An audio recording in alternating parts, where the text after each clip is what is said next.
Breaking news आया वहां share कई पिया। क़ौमी असेंबली फाइनेंस बिल 2022 मंज़ूर करे वरितो।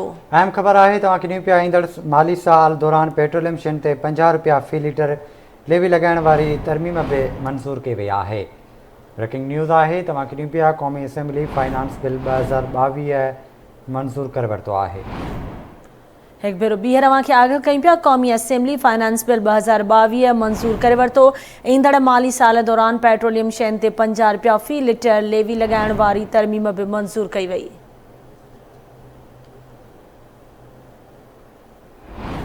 क़ौमी असेंबली फाइनेंस बिल 2022 मंज़ूर करे वरितो आहे। ईंदड़ माली साल दौरान पेट्रोलियम शयुनि ते 50 रुपया फ़ी लीटर लेवी लॻाइण वारी तरमीम बि मंज़ूर कई वई।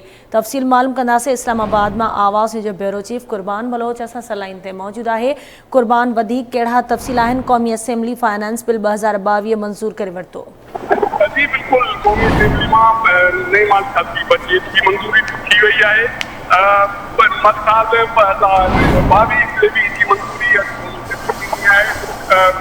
तकरीबन 20 ॾींहं अॻु में क़ौमी असेंबली में नई माली साल की बजट पेश की वई हुई ऐं अॼु उनजी हथमी मंजूरी थी आहे। इजलास जे आख़िरी ॾींहं ते जॾहिं फाइनेंस बिल मंजूर कई वई उन में इहो पिणु शामिल कयो वियो आहे त पेट्रोल फ़ी लेवी ते 50 रुपया लेवी जेका लेवी आहे उहा फ़ी लीटर वधाई वेंदी ऐं उहा जेका वाद हूंदी उहा मरहलेवार हूंदी।